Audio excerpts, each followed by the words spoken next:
Eh bien, bonjour André Douzet, comment vas-tu? Bonjour Antoine, je vais très bien. Un peu chaudement maintenant, mais ça va. Je suis content de te retrouver pour ces troisièmes causeries ensemble, hein, des causeries avec André Douzet. Causerie, c'est un terme d'ailleurs que je te dois, hein, je te l'ai gentiment piqué dans plusieurs d'interviews que tu as pu faire ailleurs.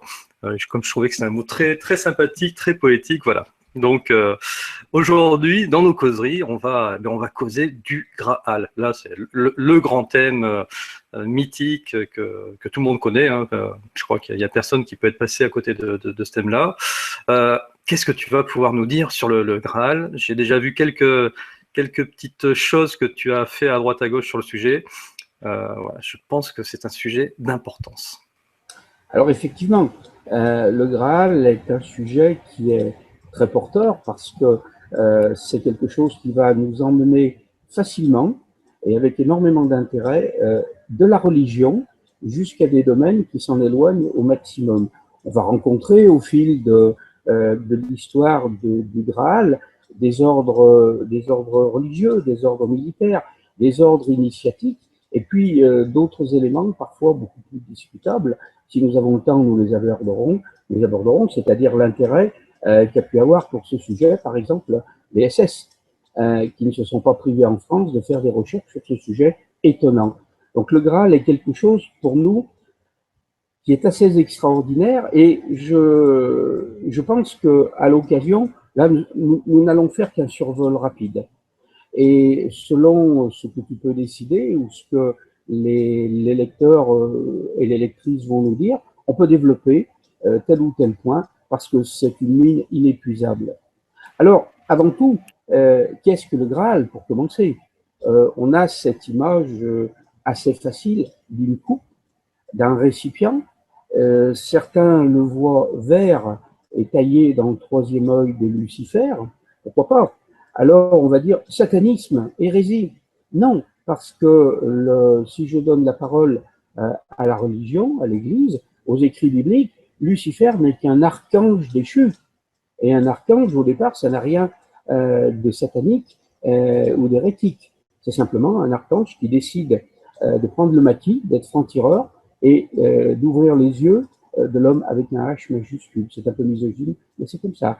Et donc Lucifer, furieux d'être chassé, d'être découvert, regarde, nous dit la tradition, la légende, une dernière fois cet Éden d'où il est chassé, avec une telle intensité que son troisième œil s'exorbite et tombe sur Terre, et en tombant sur Terre, il se solidifie et se transforme en une énorme émeraude.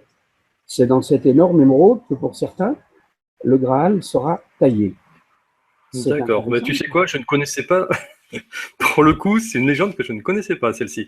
Pourtant, sur le Graal, j'en ai lu un paquet, mais voilà, je ne connaissais pas l'histoire de l'émeraude tirée du troisième œil de Lucifer. Alors, effectivement, mais après, on va pouvoir rentrer parce que si je pars souvent d'une légende, d'une tradition, même d'une rumeur, les rumeurs sont toujours fondées, c'est jamais de fumée sans feu. On va dire que si on veut quelque chose de beaucoup plus rationnel, vérifiable, l'émeraude est verte. Ça, il n'y a rien jusque-là de bien extraordinaire. Et on nous dit que on va recueillir dans cette coupe de couleur verte le sang du Christ. Et le sang, que ce soit pour le Christ ou pour un autre homme jusqu'à présent, il est rouge. Et le rouge est la primaire du vert, c'est-à-dire que on peut faire des effets d'optique très intéressants et basculer du rouge au vert avec une immense facilité.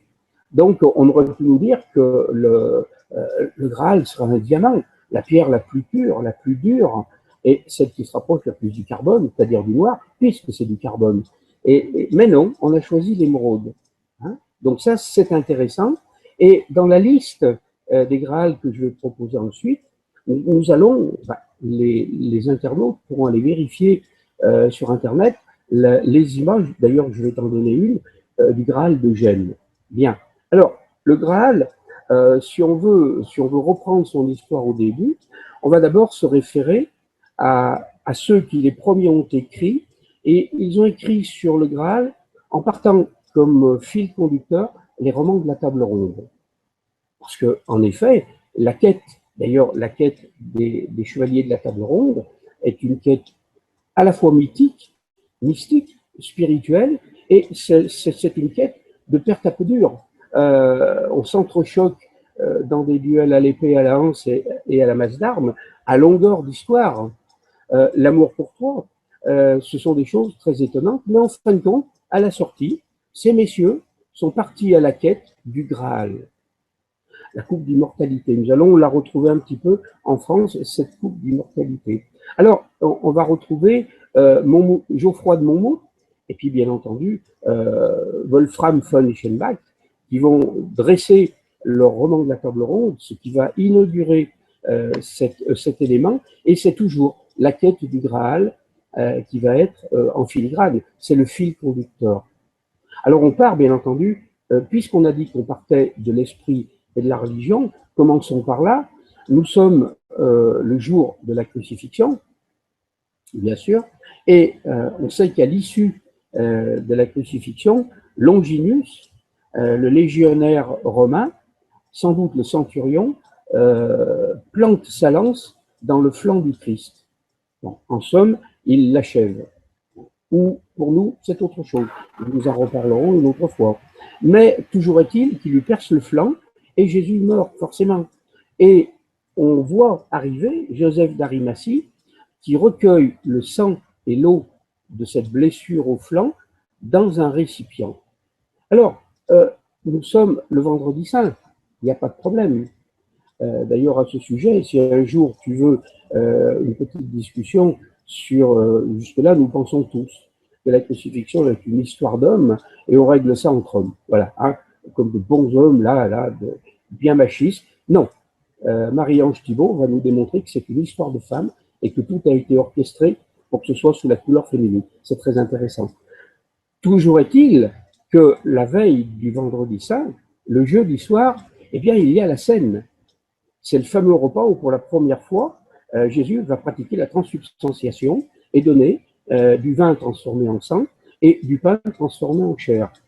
Bien, il va utiliser un récipient. Je commence là parce que nous allons finir sur ce récipient, ou du moins, nous allons finir par une proposition à la fin de la causerie sur ce que peut être le récipient et où on peut le voir, ce qui est intéressant. Donc, c'est ce récipient qu'aurait récupéré Joseph d'Arimathie après la scène, et il a la croix, évidemment. Jésus meurt, il recueille le sang et l'eau dans la coupe, hein, et il attend. Et il attend, et évidemment, le lundi, forcément, il y a la résurrection. C'est ensuite que les choses vont se gâter pour Joseph d'Arimathie, vu qu'il a été complice, vu qu'il a bien trafiqué du côté de cette religion naissante. Les Romains ne sont pas contents, les Juifs non plus.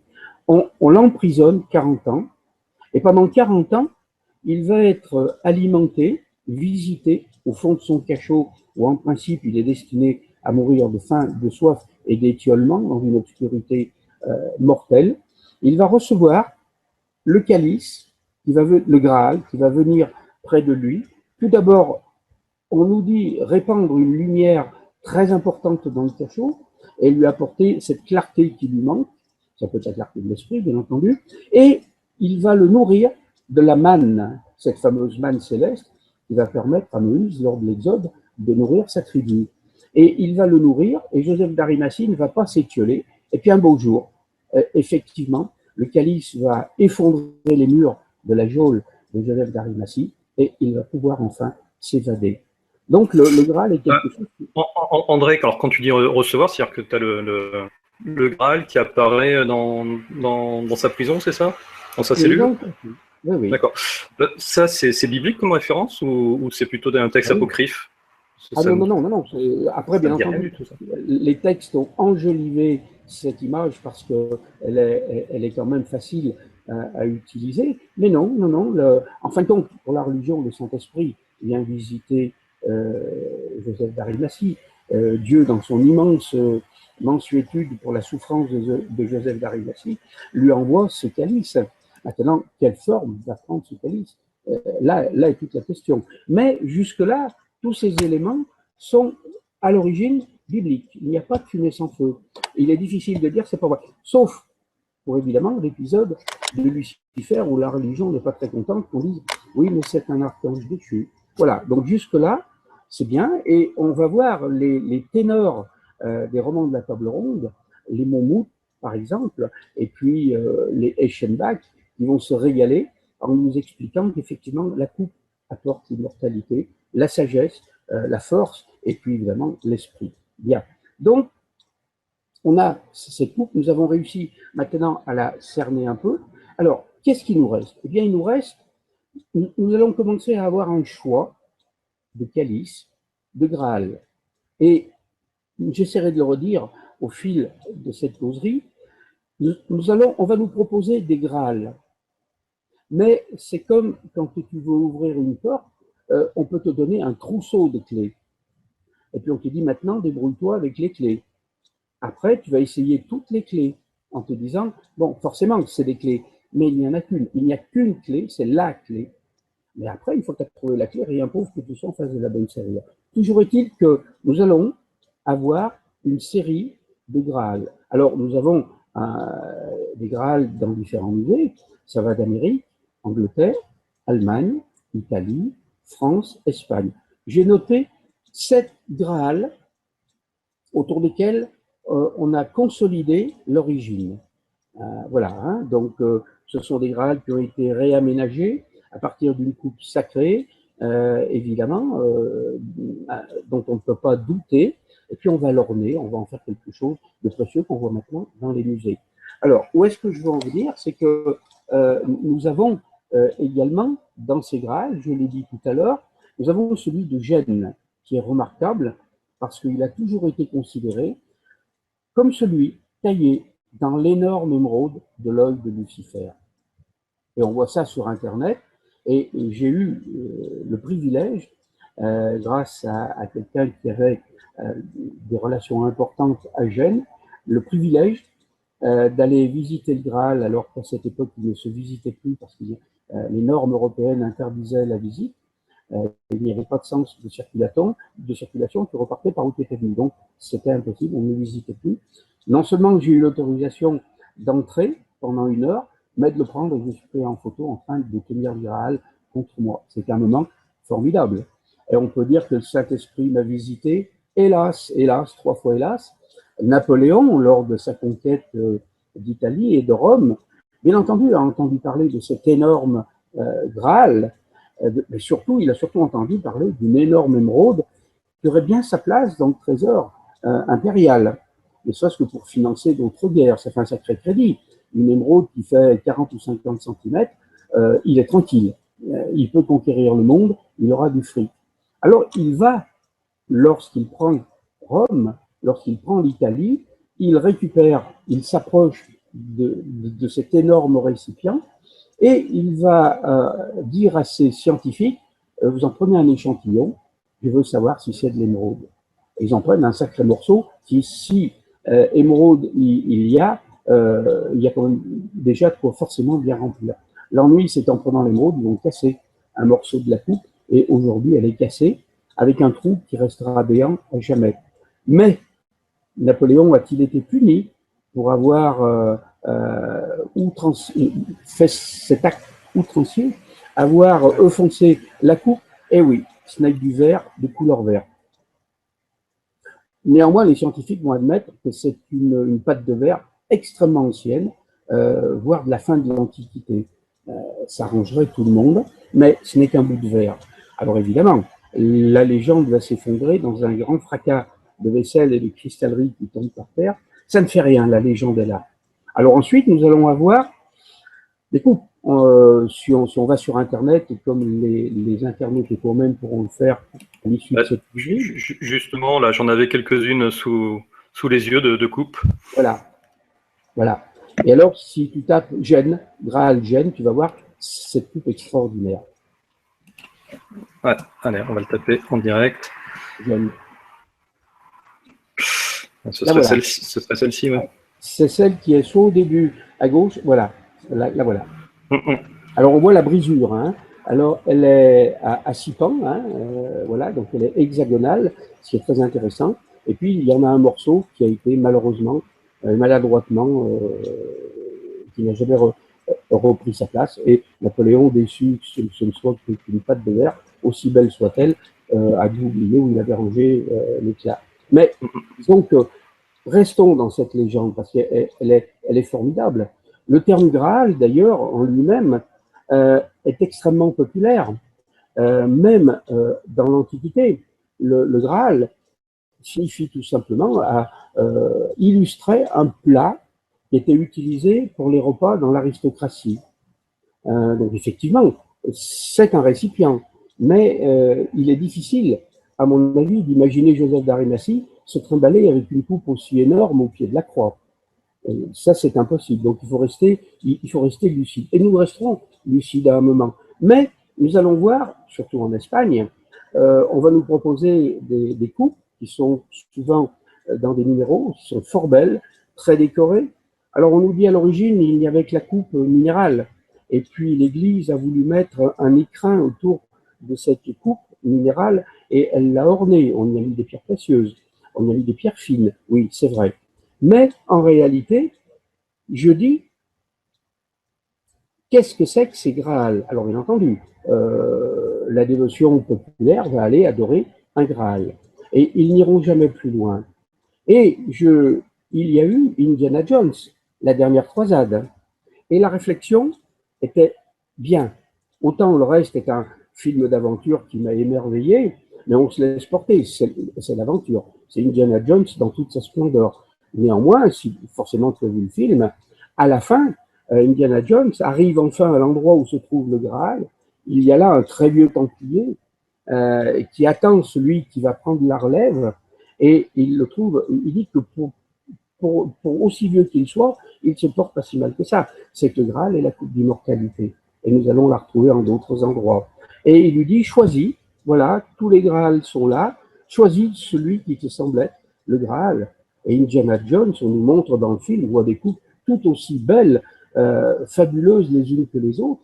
Et puis, il y a cet événement où il se souvient qu'en fin de compte, Jésus est le fils d'un charpentier.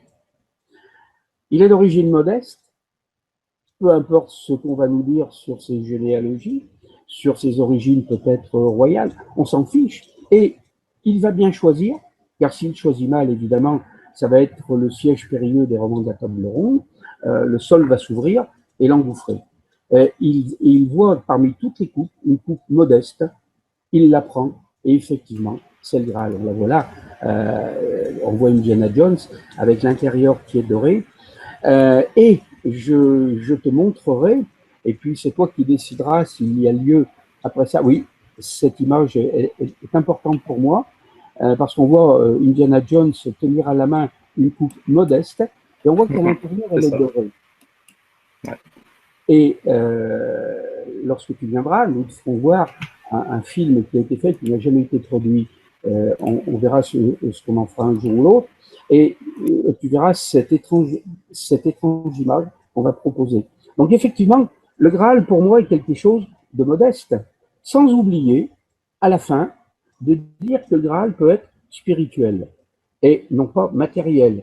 La coupe peut être illustrée par autre chose. Si on enlève une boîte crânienne, si on la coupe soigneusement, c'est une coupe inversée. C'est un récipient. Et qui tient l'intelligence, c'est-à-dire le siège de l'esprit, peut-être de l'âme pour les croyants. Donc, c'est important. Et puis, pour d'autres, il peut s'agir d'un être humain entier qui peut être considéré comme le calice, la coupe, c'est-à-dire Marie-Madeleine. Ça, c'est une autre histoire. Et pour ça, il vaut mieux s'adresser à Marie-Ange Thibault, qui est maître ou maîtresse en la matière, beaucoup plus que moi. Mais on peut aller donc d'un objet à un être humain. Donc c'est quelque chose qui pour moi a énormément d'importance. Et je voudrais dire qu'en Angleterre, il y a une coupe qui est au Muséum de Londres, qui est très intéressante. Alors je ne sais pas s'ils ont maintenu l'installation qu'ils avaient faite, parce que je n'y ai pas remis les pieds depuis longtemps, mais cette coupe était dans une sorte d'alvéole qui était sur la façade, c'est-à-dire l'éclairage arrivait de l'extérieur, et elle était faite pour être mise dans une sorte de verrue vitrée, comme une sorte de petite serre, et le minéral était fait de telle façon, les paillettes, la constitution de ce minéral était faite que le matin, la coupe apparaissait verdâtre et le soir, sous les rayons du soleil couchant, elle était rougeâtre. Alors évidemment, ça va s'expliquer très scientifiquement parce que c'est simplement les paillettes qui forment l'intérieur de ce minéral qui sont inclinées et qui montrent une couleur sous un angle d'éclairage et une autre couleur sous un autre angle d'éclairage, vert et rouge. On va retrouver, même si c'est un vert sombre et un rouge sombre, on va retrouver les deux couleurs qui vont suivre le Graal jusqu'au bout. Alors ensuite, cette coupe d'immortalité, bien sûr, il y a un texte qui s'appelle « Histoire des marches de Pérenne ». C'est un document qui est très ancien et ce document, cette histoire des marches de Pérenne, a été écrit sous la plume de Salan d'Ataran. Ce texte est intéressant parce qu'il fait état des Templiers d'un mont royal. Alors, effectivement, c'est quelque chose d'intéressant et qui va rejoindre d'autres découvertes qui ont été faites. On nous dit que les Templiers, mais le document, les annexes du document vont utiliser le mot templiste. Et le mot templiste, on peut chercher, tous les grands ténors, tous les grands spécialistes de l'ordre du Temple parlent des Templiers et jamais de templistes. Or, si on regarde les premiers écrits, il s'agit plutôt de templistes que de Templiers en termes de gardiens. Alors, effectivement, on a fait des Templiers les gardiens du Graal, bien entendu. Et ce roman de la marche de Pérenne, la marche c'est la frontière. Hein. Quand on dit les marches d'un pays, c'est ce qui est le confin d'un pays. Et c'est là d'ailleurs qu'on nommait les marquis, ceux qui commandaient la marche. Et il nous dit froidement que a été confié à des chevaliers très purs, mais qui peuvent être capables de défendre ardemment la pièce. On leur a confié un calice, et ce calice, ils vont en être les gardiens jusqu'au jour où, au point de suspension. Mais surtout, ce calice permettait à ces hommes de soigner leurs frères combattants aux croisades. Ceux qui étaient blessés, si on pouvait les ramener jusqu'à la coupe, jusqu'à une certaine distance de la coupe, ils étaient guéris de leurs blessures, et s'ils approchaient la coupe à la toucher ou boire dedans, ils devenaient immortels. Donc on va rejoindre le symbole de l'immortalité, parce que si on a vu tout à l'heure Joseph d'Arimathie être condamné à 40 ans de cachot, on estime qu'il a la trentaine ou la quarantaine quand l'événement de la crucifixion a lieu, ce n'est qu'un vieillard. Donc il ne peut plus vivre les aventures qu'on va lui donner. Donc à force de manger, de boire et d'être éclairé par cette coupe, il devient quasiment immortel et va pouvoir accomplir sa mission comme ses chevaliers. Alors on repère que l'endroit se trouve près d'un mont royal. On retient ce mot, on retient le terme de templiste ou de templier. Et puis, on va laisser mijoter, on va les laisser au chaud. On va les laisser mijoter un petit moment. La cuisson n'en sera que meilleure, rassurons-nous. Nous allons passer à un autre épisode médiéval qui est le catharisme. Ces cathares qui vont se réfugier dans Montségur. Et souvent, la forme populaire nous dit Montségur tombe, c'est la fin du catharisme. Oui, c'est vrai. Mais en fin de compte, ce château n'est pas le dernier à tomber, mais le premier. Le dernier, c'est Quiribus. Et on nous dit que Montségur n'est pas vraiment une forteresse. Il a été aménagé pour être fort, mais il n'est pas fait pour des combats, ça n'est pas fait pour l'esprit guerrier et militaire. D'ailleurs, les Cathares sont des gens qui sont éminemment non violents.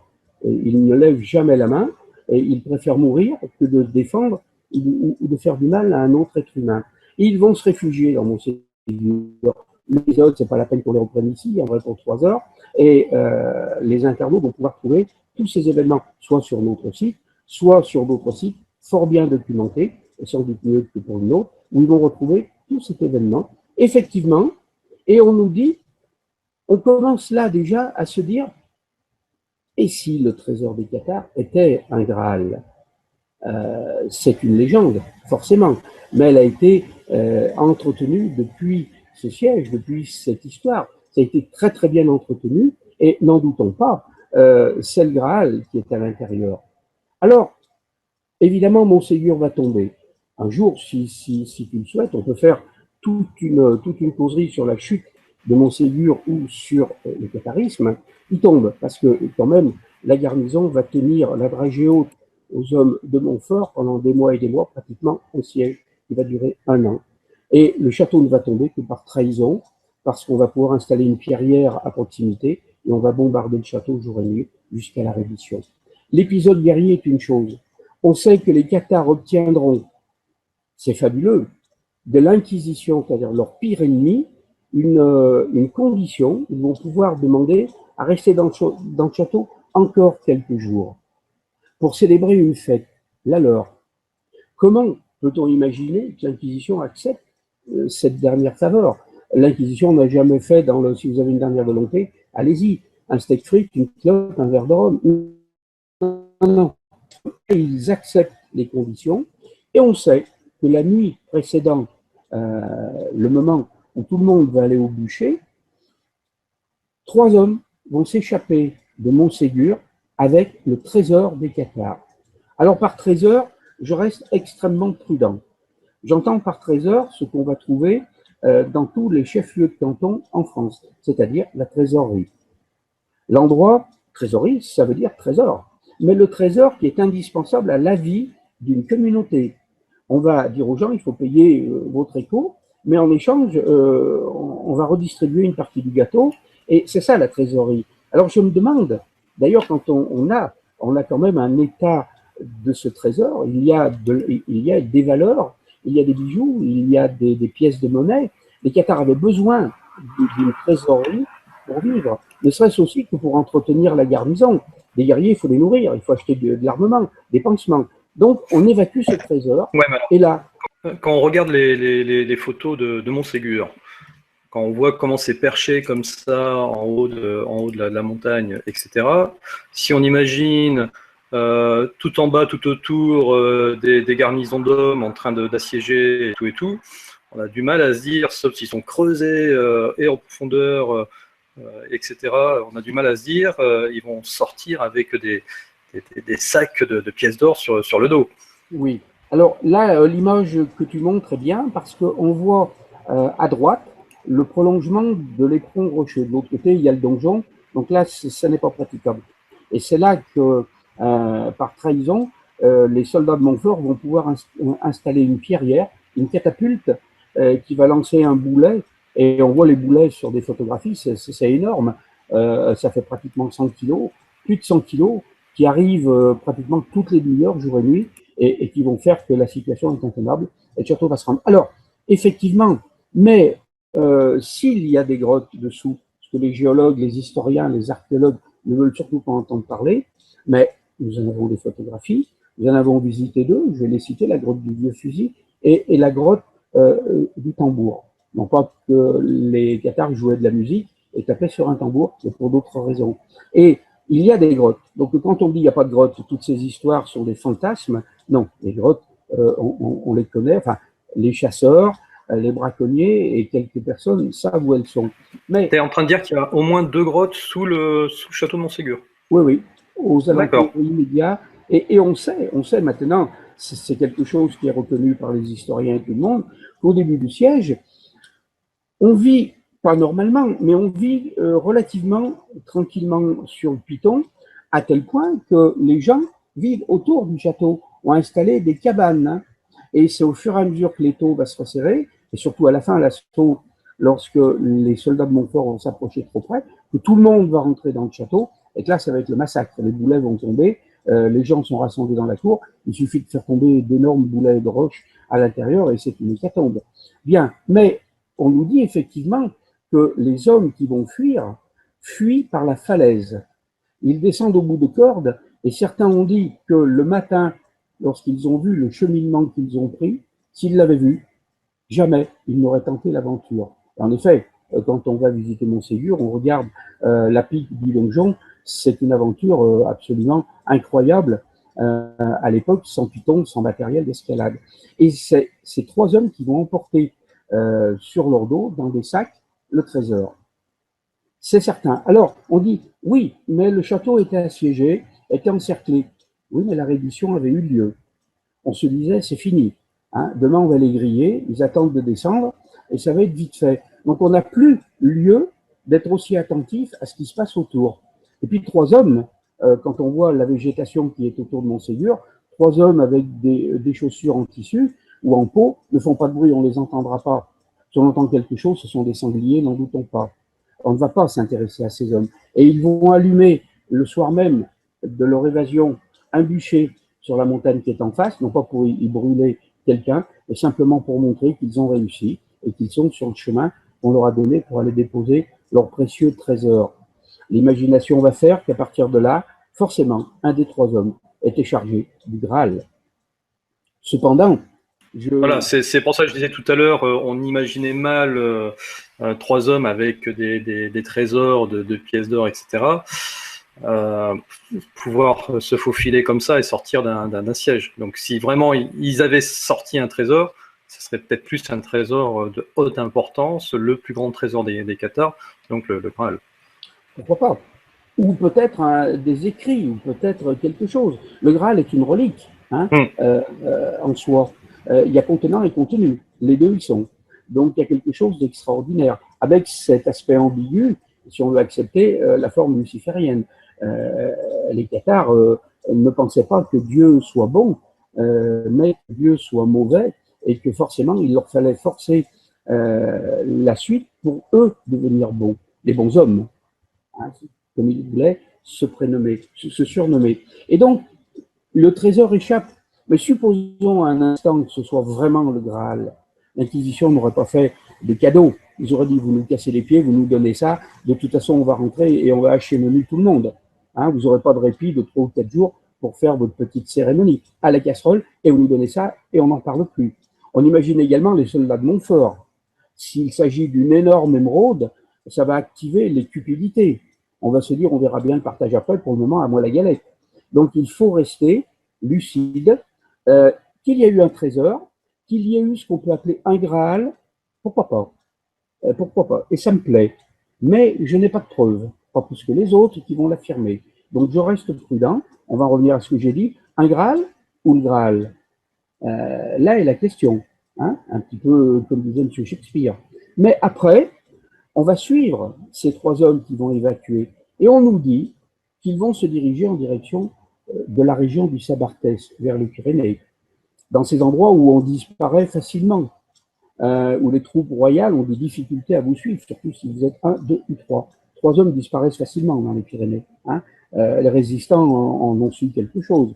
Un groupe, non. Mais 3 hommes isolés, ils se fondent dans la population. Ils deviennent bergers. Ils puent le mouton, personne s'en approche. Et puis, s'ils parlent un espèce de jargon, ou s'ils font les idiots, on leur met un bon coup de pied au derrière et l'affaire est terminée. Donc, on sait qu'ils se dirigent vers le Sabartès. Et le Sabartès m'intéresse.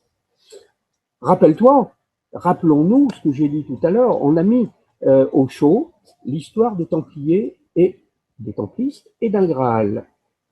Et, très curieusement, les pas de ces hommes, ces rescapés cathares, qui ont pratiquement été obligés d'obéir parce qu'ils ne voulaient pas quitter leur frère, quitte à mourir, ils trouvaient très triste de ne pas succomber selon leurs croyances. On leur avait dit, mais ce que vous avez à sauver est beaucoup plus important. Or, le détachement des Cathares pour le fric, sachant que Montségur marquait leur déclin et que plus rien ne pourrait faire revenir les choses comme avant. S'ils ont voulu sauver des valeurs, c'est pas pour le pognon, c'est pour autre chose. C'est que dans ce qu'ils avaient emmené, il y avait des choses importantes. Et si on estime que les Cathares se sont arrêtés dans les Pyrénées, d'ailleurs, on a dans le secteur de Tarascon d'Ariège, tout le monde pourra le vérifier, l'épisode de la grotte appelée Cathédrale, dans laquelle des Cathares se sont réfugiés, une grotte tellement profonde et inexpugnable que les soldats et l'Inquisition se disent, bon, ils veulent rester dans leur grotte, pas de problème, on les enfume et on les emmure. Et effectivement, ils ont été enfumés et emmurés vivants dans cette grotte qui va s'appeler cathédrale. Et ensuite, ce sera un bon roi de France qui va dire, quand même, ces gens, il faut leur donner, ça se sait. Comment peut-on expliquer que dans les familles royales, cet épisode va suivre? Je vois tout qui a suivi. Et que le bon roi va faire démurer la grotte, faire enterrer décemment ces hommes, ces femmes, ces enfants, ces vieillards, et puis on n'en parle plus. Mais on n'en parle plus, mais moi je vais prendre la relève, et d'autres avant moi. Où vont-ils arrêter leur pas? Eh bien, on n'est pas loin de Tarascon d'Ariège, on n'est pas loin de la grotte de Mio, on n'est pas loin de ces grottes qui font le délice et le dessert du dimanche des spéléologues, même les plus chevronnés. Il y a des réseaux naturels fantastiques. Effectivement, hein, la grotte de la cathédrale a permis de servir de tombeau. Pour eux, un refuge, et ensuite, c'est devenu un tombeau. Alors, vous allez me dire, tu vas me dire, oui, mais alors André, où veux-tu en venir? Eh bien, je veux en venir qu'à côté de ces grottes, dans ce pays inexpugnable, il y a une commanderie. Alors, Templiers ou Chevaliers de Malte, on s'en fiche, c'est des Templistes. Et avant la lettre, pour moi, ce sont des Templiers. Et dans ce secteur, d'ailleurs, les Templiers arrivent après les Cathares, hein, puisque les Templiers, on les voit à Minerve faire le coup de feu, faire le coup de poing pour défendre les Cathares. Puisque la cité est assiégée, ils vont monter au créneau et on va le leur reprocher. Ils vont toujours être favorables aux Cathares sous le prétexte facile, hospitalité, asile. Quel que soit l'homme, même un malfaiteur, l'ordre du temple lui donne asile. Et à l'intérieur des murs, même la justice royale ou la justice de Rome ne peut saisir le malheureux qui a réussi à s'y réfugier. Et non seulement ils vont pratiquer l'asile, mais parfois le coup d'épée, comme à Minerve où on les voit, et là ça chie. Hein, ce sont des hommes qui ont l'habitude du combat. Donc, le temple tombe après le catharisme. Donc il y a eu contact entre les cathares et les templiers. Certes, les templiers manient l'épée, mais ce sont des hommes d'esprit. Ce sont des hommes qui sont magnanimes, qui sont grands, même si certains étaient plus petits. Mais, en fin de compte, on peut estimer qu'à l'endroit où ces cathares s'arrêtent avec ce qu'on va appeler un Graal, parce que je ne dirai jamais le Graal, un Graal, sous quelque forme qu'il soit, c'est là où va naître la légende de l'histoire des marches de Pérenne. C'est-à-dire là où on va nous dire que l'ordre du Temple dispose d'un calice qui va pouvoir sauver les blessés graves qui reviennent de Jérusalem, et si par un choix que j'ignore, on leur laisse prendre la coupe et y boire, ils deviennent immortels. Donc, ça ferait 2 fois. Et mon grand-père me disait, une fois passe, 2 fois là, 3 fois passe. Ça fait beaucoup pour une seule région. Et on va aller encore un tout petit peu plus loin. Il y a des choses, d'ailleurs, je vais te donner une photographie où on me voit près d'un mégalithe qui n'est sur aucune carte d'état-major. C'est étonnant. Hein. L'accès à ce mégalithe est très difficile, mais quand on le voit, c'est quelque chose d'extraordinaire. Et il pointe en direction et d'une grotte et de la commanderie de Capulet et Junac. Donc c'est très intéressant, mais où est-ce que je veux en venir? C'est que le blason des Sabartes représente un calice d'où sort un soleil ou une hostie. N'oublions pas, si on revoit le fameux calice d'Indiana Jones, il resplendit car il est doré comme un soleil ou comme une hostie. Ne doutons pas que l'hostie soit resplendissante. Il ne faut vexer personne. Mais à partir de là, pourquoi les armoiries du Sabartes reprennent un calice? On va dire un Graal. Et je ne dis toujours pas le Graal. Et ensuite, ce calice est tenu par 2 ours femelles, donc ours avec un E, 2 ours femelles adossées l'une à l'autre et tenant le calice avec leur épine dorsale. Je veux dire, où est-ce que tu veux en venir? Bien sûr, où est-ce que tu veux en venir? Je veux en venir également que c'est dans ce secteur qu'un curé, l'abbé Glory, va faire une découverte, il va d'ailleurs en faire 2 dans un livre dont nous avons pu obtenir un des originaux et le rééditer. Et c'est pas pour faire de la pub, c'est parce que il y a dans ce bouquin des choses extraordinaires et qui ne sont pas, comme le disaient certains, des douzetteries avancées. L'abbé Glory a écrit ça à la fin de la guerre, il s'appelait pas Douzet. Et l'abbé Glory va nous dire 2 choses. Il va nous dire tout d'abord que effectivement, il va faire une découverte pas loin de ce secteur de Vic-de-Sceaux, et il va trouver une tombe égyptienne. Jusque-là, c'est déjà très étonnant en soi, il va apporter une hypothèse scientifique, archéologique, qui tient la route et qui, pour moi, est très proche de ce qui a pu se passer. Une tombe égyptienne, un Égyptien est mort là, et il a été enterré à sa sauce, et notre petit musée a réussi à récupérer le Ushepti et des amulettes qui provenaient de cette tombe, et que l'abbé Glory avait emmené avec lui, et qui n'ont jamais intéressé personne, et que nous avons récupéré. Alors, où est-ce que je veux en venir? Eh bien, c'est que tout simplement, il y a dans ce secteur, en face de Capoulet-Junac, et d'un dernier point que Glory va nous désigner, il y a une petite commune où là encore l'Inquisition y est allée à bras raccourcis, à brûler le visage, l'a rasé jusqu'aux fondations. Pourquoi s'acharner sur un village où il y a une dizaine d'habitants? On peut se le demander. Alors qu'on a autre chose à faire du côté de Carcassonne, par exemple, où là, il y a de quoi taper. Non. Et ce village s'appelle Horus, sans H. Oui. Et sans H, Horus devient l'anagramme d'ours. Alors après, on va aller un petit peu plus loin. Effectivement, les armoiries du Sabartès sont des ours. Et les Roussillons, les fameux Roussillons, les fameux seigneurs de Roussillon, qui portaient dans leur dos une échine faite de soie, ce qu'on appelle des soies, c'est-à-dire des poils durs comme des poils de cochon ou de sanglier, et couleur rousse, qui vont les faire appeler Roussillons, parce qu'ils ont un sillon de poils roux qui suit l'épine dorsale du derrière à la nuque. Alors, eh bien, ces ours vont nous montrer quelque chose, c'est que ils vont passer dans les armoiries des Roussillons, les ours, mais Horus, oui, c'est ce que j'ai dit, sans H, devient Horus. Voilà. Hein. Alors, après ceci, après cet épisode qui est formidable et qui est dans le secteur des possessions templières, eh bien, on va redonner la parole à l'abbé Glory dans son livre. Après qu'il nous a dit, voilà, j'ai découvert une tombe égyptienne dans une grotte des Pyrénées. Et il nous donne le réseau, c'est-à-dire c'est plus de la fabulation, il n'en est plus à boire du vin doux ou des alcools. Non, il montre le plan du réseau, il montre des photographies de Ushepti, et on peut vérifier que les Ushepti que nous avons dans notre musée sont bien les Ushepti qu'il a découverts.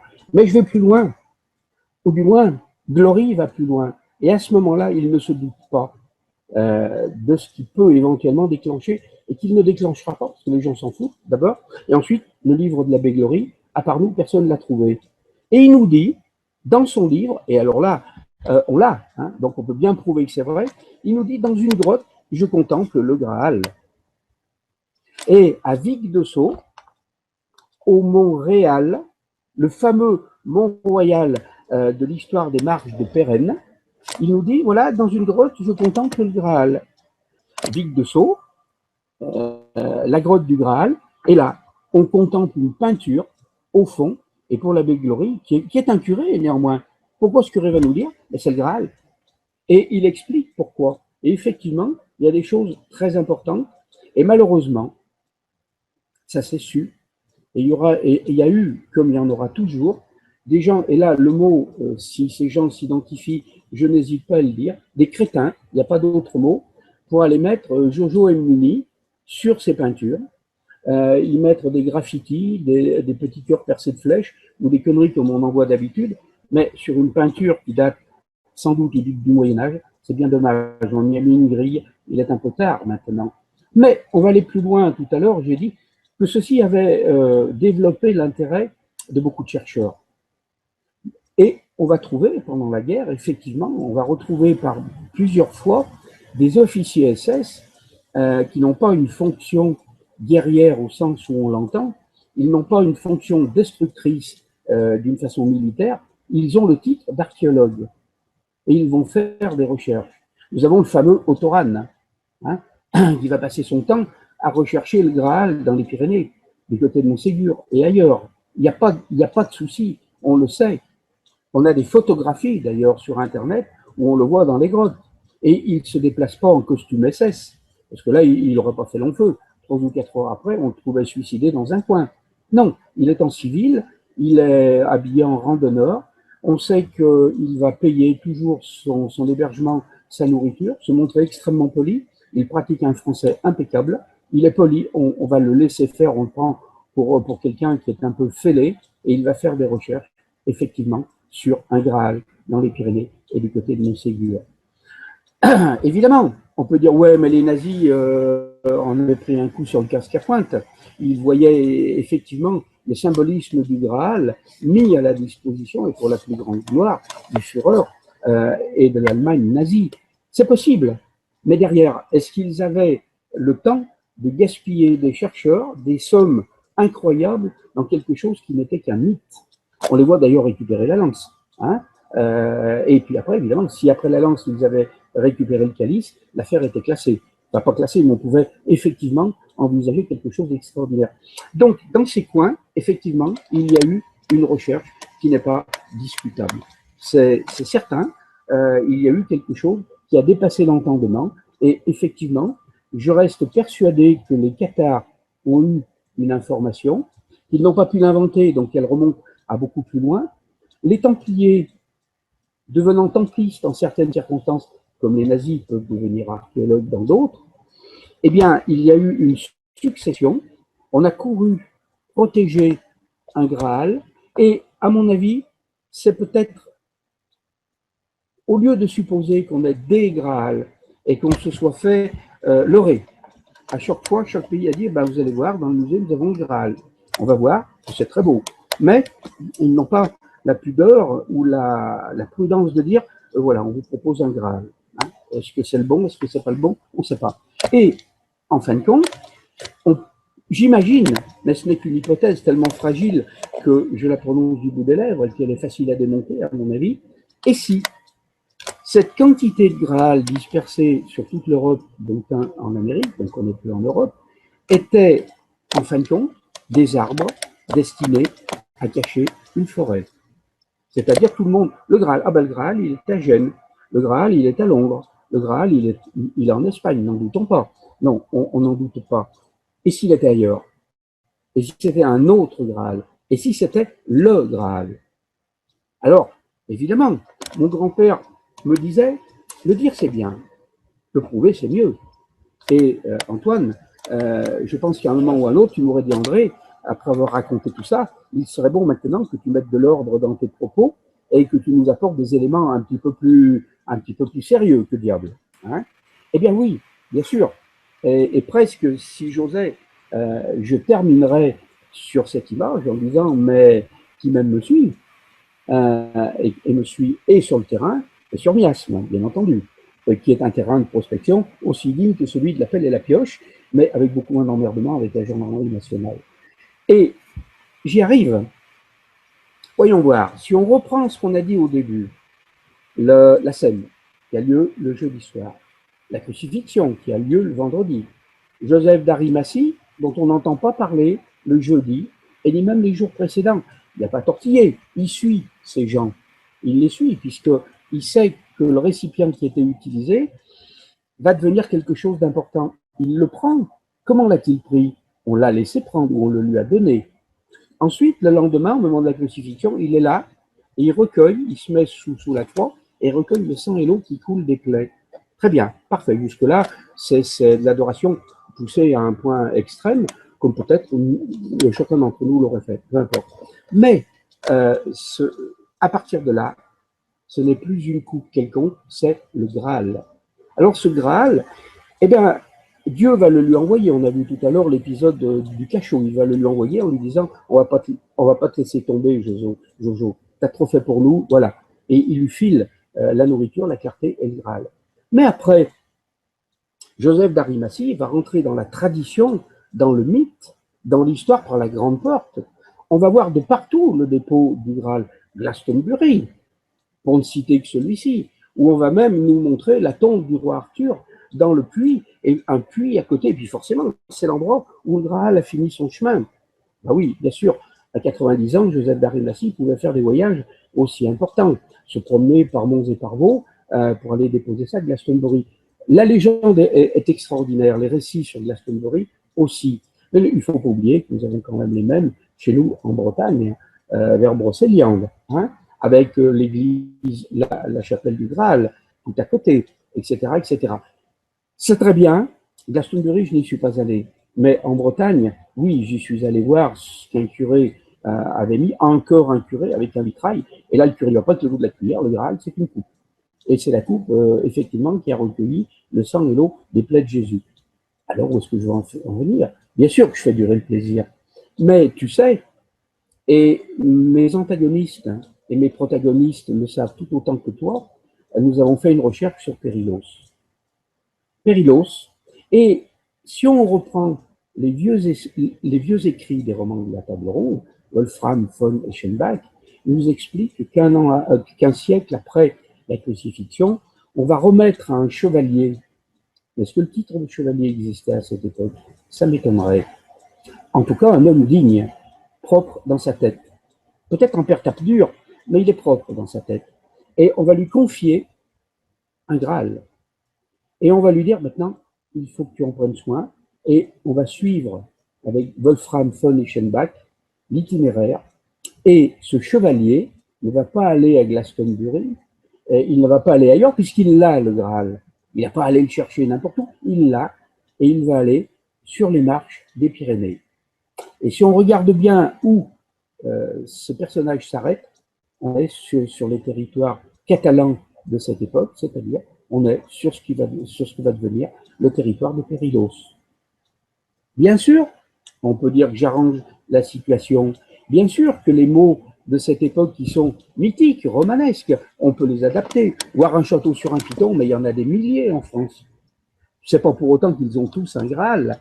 Mais où je veux en venir, c'est que nous avons un autre curé. Tu as vu comme depuis le début, on suit la religion, les curés, l'abbé Glory, l'abbé Machin, l'abbé Si, ils ont tous par hasard, l'abbé Glory est spéléo, il fait des découvertes formidables, mais lui, il fait de la spéléo, il est spéléologue. Alors quand tu vois un truc, il le note. C'est intéressant, la grotte du Graal, bien sûr, mais c'est pas son truc. Il le dit, ça dure 10 pages, et on n'en parle plus. Mais ces curés ont-ils lu quelque chose qu'ils savaient? Ne serait-ce que pour dire « Oh, mais le coup des cathares, c'est rien du tout. » Non, non, on sait où il a laissé tomber. Les Templiers, d'autres hérétiques, des satanistes, des sodomites. Oh, c'est monstrueux, ces gens-là. Il faut tout brûler, les documents, il ne faut surtout pas s'y intéresser. Ah bon? On s'y intéresse quand même. Et voilà où je veux en venir. Hein, si on regarde le nom que donne Wolfram von Eschenbach à ce premier chevalier qui va se trimballer avec un Graal jusqu'au pied des Pyrénées, il va s'appeler Pérel. De Pérel à Périlos. Alors, attends, il va s'appeler, quand tu dis Pérel, d'accord. Oui, de Pérel à Périlos, effectivement, il y a qu'un pas, il n'y a qu'un os. Mais c'est encore tiré par les cheveux, Antoine, je te l'accorde, parce que tu veux faire une émission sérieuse et tu vas me dire, écoute André, maintenant il faut passer à l'acte et dis-nous où tu veux en venir. Je veux en venir que nous allons nous adresser, parce que je vois le moment de la fin de ce petit échange, nous allons nous arrêter à un dernier curé. Et ce dernier curé, ce n'est plus l'abbé Glory, c'est l'abbé Béranger Saunière. Ah, Béranger Saunière, ça nous parle. Ça fait pointer nos oreilles, et puis on a les doigts qui frémissent de toucher la montagne de pièces d'or que forcément ce prêtre a trouvé, n'en doutons pas. Oui. Alors, je ne sais pas s'il a trouvé une montagne de pièces d'or, je ne le sais pas et je m'en fiche dans un premier temps. Tout simplement, il laisse une maquette. Alors une maquette, on m'a promis pendant plus de 20 ans qu'on allait détruire mon histoire. Ça ne tenait pas debout, qu'on avait les preuves que ce n'était pas vrai. Ça fait 20 ans qu'on me menace de montrer les preuves, ça fait 20 ans que j'avance et j'attends toujours qu'on montre les preuves. Parce que je suis prêt à une passe d'armes. Ce serait d'ailleurs marrant, une passe d'armes par miasme interposé entre ces gens et moi, dans la mesure de la courtoisie. Mais cette maquette, ce moulage, nous montre deux tombes. Une tombe d'un certain Joseph d'Arimathie. Ah, ça nous dit quelque chose, Joseph d'Arimathie. Et puis l'autre tombe d'un autre homme qui s'appelle Jésus, Jésus-Christ. Bon, ça fait beaucoup. L'abbé Saunière nous a-t-il leurré? S'est-il foutu de nous? Je ne sais pas, je ne le pense pas. Toujours est-il que nous avons passé 47 ans à courir derrière ça. Et effectivement, cette maquette où on me dit « mais non, ça ne représente pas Périlos, ça représente les lieux saints », tu mets n'importe qui au défi de me montrer que c'est les lieux saints. Ça ne se peut pas, on a vérifié. Donc si c'est pas les lieux saints, c'est autre chose. C'est le territoire de Périlos. Et Saunière nous dit deux tombes. Joseph d'Arimathie, Jésus. Et on nous dit, oui, mais l'abbé Béranger Saunière forçait sur la Micheline, qui est un excellent alcool issu d'un distillateur de Carcassonne. C'est possible. Mais toujours est-il que si c'est le hasard, il a bien fait les choses. Les deux tombes, nous les avons retrouvées. Et dans une des deux tombes, nous avons découvert une coupe. Et cette coupe, lorsque les Allemands l'ont filmée, elle va nous proposer, comme je te le montrerai d'abord et ensuite, c'est toi qui décideras de ce qu'on fait de cette image, une bordure dorée à l'endroit où on la porte à ses lèvres. Et si elle est filmée, on voit la bordure dorée.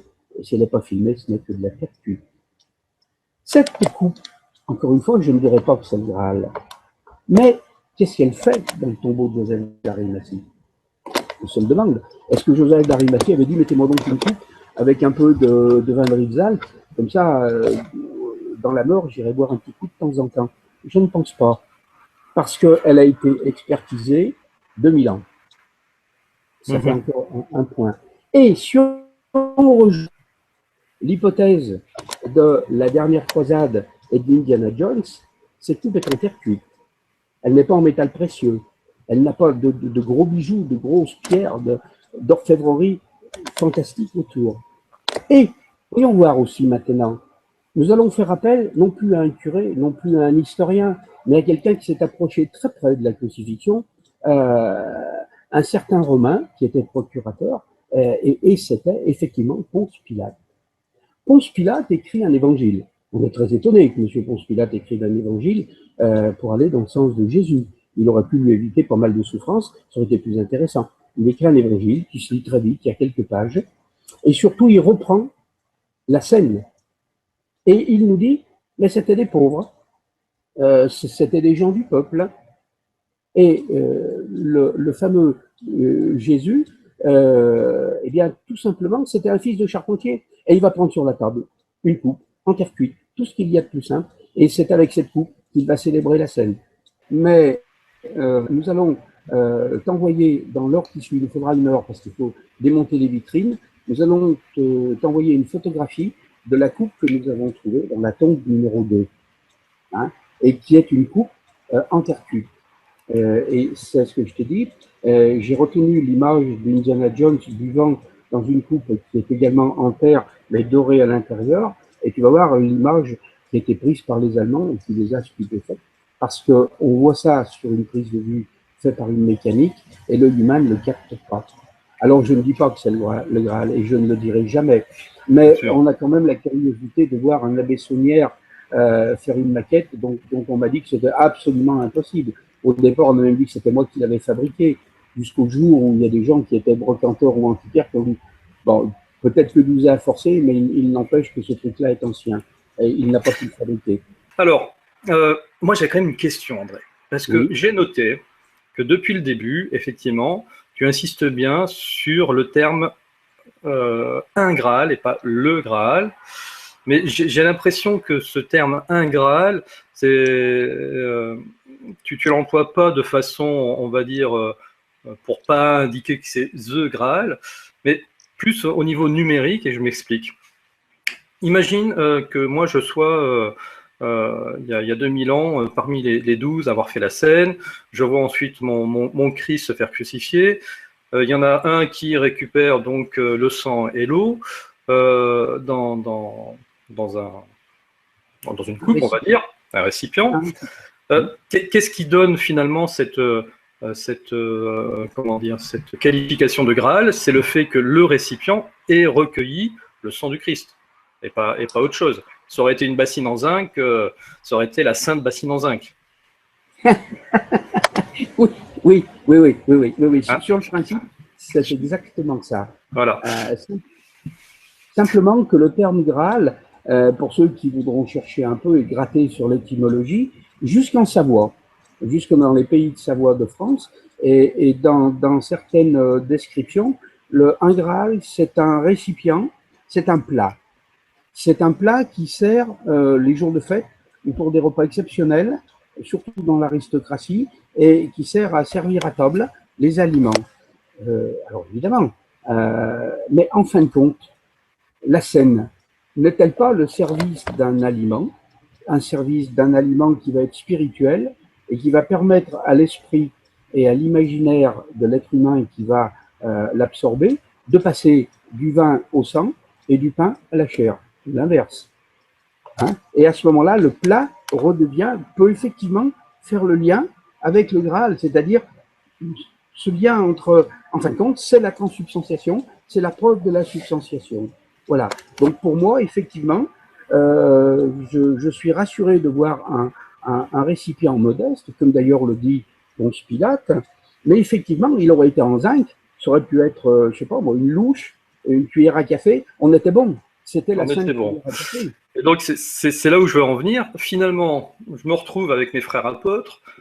J'ai le Christ qui est décédé, alors, entre guillemets, on sait à quoi on fait référence, sur la croix. J'ai recueilli dans un récipient son sang et son eau.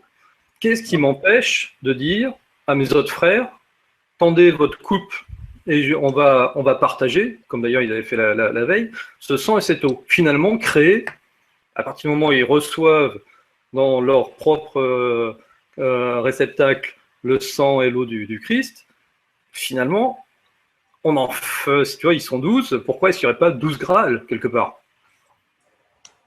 Ce qui, du coup, donnerait peut-être plus de, tu vois, finalement, de véracité au fait que certains aient trouvé le Graal pas dans des endroits différents, et qui donnerait aussi une véracité à ton récit à toi, où tu aurais effectivement trouvé un Graal, mais peut-être un parmi, on ne sait pas combien.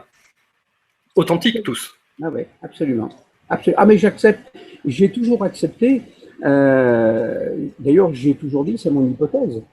Et le fort d'une hypothèse, c'est d'être démonté par une antithèse, et puis d'en faire une autre, avec ou sans les morceaux qu'on a cassés de la première. Voilà, hein, ça je l'accepte très volontiers. Mais après, lorsque nous allons nous rencontrer, et ce n'est qu'après t'avoir raconté d'autres événements, d'autres éléments, que tu seras seul juge. C'est ton émission. Et après, on va pouvoir, en te donnant des noms, il y a eu des témoins de certains événements à partir de la coupe qu'on a remontée. Et ce qui est très intéressant, c'est que l'un des témoins est un de mes pires antagonistes. C'est-à-dire que si on va le voir en disant ce qu'il raconte Douzet, non, mais le reste, c'est des conneries, mais le coup de la coupe, ouais, bon, là je ne sais pas ce qui s'est passé, mais ça s'est passé. Et c'est intéressant.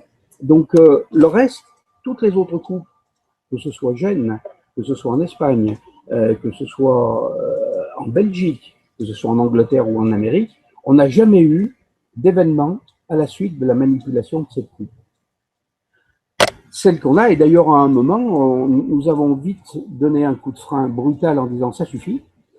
Effectivement, il y a des gens qui voulaient, ils me disaient on va se réunir, on sera 12. Oui. Et puis on te paye le repas, on va manger, avec les doigts bien sûr, et la coupe, tu vas la faire circuler avec du vin dedans. Et on voit très bien où ils voulaient en venir. Mais moi, dans des choses comme ça, je ne vais pas.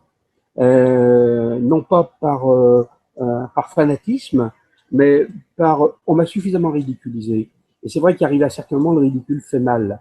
Et là, tenter de faire un casse-croûte avec la coupe qui circule avec du vin à l'intérieur, là non, ça ce sont des limites que je ne franchirai pas, mais je te raconterai, et en te donnant les noms des témoins, tu iras vérifier si tu veux, et il n'y a que toi qui décideras de ce qu'on en fait, ou si on le laisse tranquillement dormir dans le placard jusqu'à nouvel ordre, avec un O majuscule ou avec un O minuscule, je ne sais pas. Toujours est-il que pour moi, le Graal est quelque chose de très important. D'abord, qui nous fait rêver, qu'on y croit ou qu'on n'y croit pas, tout le monde comprend quand on dit « Oh ben j'ai trouvé ça, c'est un vrai Graal », même si c'est une voiture, même si c'est une cuillère à café, une bassine en zinc, c'est la valeur qu'on va y apporter qui va lui donner son importance. Et quand on voit quand même le procurateur de Judée, Ponce Pilate, nous dire « Non, mais ce n'était pas un objet précieux, c'était des gens modestes, il a pris sur la table une coupe en terre cuite. Comment se fait-il que nous, dans la tombe que Saunière intitule Joseph d'Arimathie, nous trouvions une coupe en terre cuite? Ah oui, on peut me répondre, bah, si la tombe a 2000 ans, forcément, vous n'allez pas trouver un verre, un gobelet marqué Duralex ou verrerie Émindre et Bugier. Forcément, on buvait dans des coupes ou des hanapes. Mais toujours est-il que les couples de cette époque, j'en ai rencontré plusieurs. Nous en avons vu dans des musées en Espagne qui avaient 2000 ans. Elles n'ont pas, sous l'effet d'une caméra, cette bordure dorée qui apparaît. C'est tout. Alors, effet d'optique, mais oui, effet d'optique. Délire, mais oui, délire. Mais, au point de suspension, un petit peu comme ce qu'attendaient les templistes du côté du Montréal, du côté de Chapulay-Isnac. C'est un peu ce qu'attendaient les Cathares, en non-violence, mais avec un espoir et un esprit formidable. Voilà, c'est ma vision du Graal. Je ne sais pas si je te l'ai fait partager, je ne sais pas si on l'a fait partager à ton auditoire. Toujours est-il qu'on peut revenir, si ton auditoire le souhaite ou toi-même. Là, on n'a fait qu'un survol extrêmement rapide, trop rapide. Mais si un jour vous voulez y revenir, ou que toi tu le souhaites, oui, on peut aller en détail ou dans les romans de Wolfram von Eschenbach, soit dans d'autres textes, soit carrément dans des hypothèses ou des thèses d'archéologues. De toute manière, avec toi, André, tout ça, ce sont des pièces de puzzle. Donc pour l'instant, on en est au début de la boîte, on vient de l'ouvrir. On a mis on commence avec les angles. Hein. On a mis un angle sur les mystères de Périlos, un angle sur le Graal, un angle sur l'alchimie. Bon, voilà. Et puis on va le remplir, ce puzzle, petit à petit. Donc vous n'aurez pas toutes les réponses en une seule émission. Faudra finalement les regarder toutes, les recouper toutes, parfois en voir et en revoir, parce qu'effectivement là, sur la conclusion, on arrive à une conclusion dont on avait évoqué dans le premier épisode. Donc voilà, ce puzzle, il faudra le regarder petit à petit. Et avec André, on ira jusqu'au bout de la boîte. Mais avec grand plaisir, Antoine. Et j'ai d'autant plus de plaisir que cette boîte va s'appeler Miasme et que le terme me convient parfaitement. Et c'est une diffusion, c'est un échange. En fin de compte, nous n'allons pas faire de conférences, ce serait trop prétentieux. Mais effectivement, nous causons, nous parlons, c'est un échange. D'ailleurs, l'échange se fait parce que parfois, ton auditoire nous envoie des questions. Et c'est très bien. D'ailleurs, je voudrais terminer sur ce qu'on a fait sur l'alchimie. Transformer du vin en sang, est-ce que c'est pas aussi de l'alchimie? Transformer du pain en viande, est-ce que c'est pas aussi de l'alchimie? Transformer du plomb en or, c'est de l'alchimie. Tout le monde l'accepte. La transsubstantiation, pour moi, c'est exactement le même tabac. Et si nous avons choisi cette chronologie et cette progression, pour moi, ça avait un sens. Et je te remercie d'avoir pu l'imager sous la forme d'un puzzle. Donc oui, voilà, on va du coup cette boîte, voilà, on va la constituer petit à petit au fur et à mesure de nos émissions. Et puis moi, je serais très curieux de voir ce que l'ensemble du tableau donnera au final quand on posera la dernière pièce de ce puzzle. En tout cas, avant de conclure, je voulais juste faire un petit partage sur un site à toi qui est peut-être un peu moins connu que les autres, et qui est tout aussi passionnant, et vous allez pouvoir retrouver, entre autres, toute l'histoire de Montségur. Hein. Ce site, ça s'appelle francenervie-secrète.com, et sur la partie catharisme, vous allez retrouver voilà, tout le détail, parce qu'on c'est vrai qu'on a survolé ce passage, mais tu donnes beaucoup plus de détails sur les Cathars et sur Montségur. Et entre autres, on retrouve les fameuses grottes de l'ours, la grotte du fusil, voilà, et toutes les découvertes que tu as fait sur ce sujet-là. Donc c'est francenervie-secrète.com. Eh bien voilà, nous voilà arrivés à la conclusion de notre émission, André. Oui. Je te souhaite très très bonne, très très belle journée. L'été étant enfin arrivé par chez nous. Voilà, j'espère que tu vas en profiter. Et puis on se dit à très bientôt. Donc soit à distance, soit sur site, hein, où je vais bientôt venir faire un petit enregistrement entre autres de ton musée, voilà, pour pouvoir aussi le faire découvrir à tout le monde. Merci Antoine, et puis à très bientôt.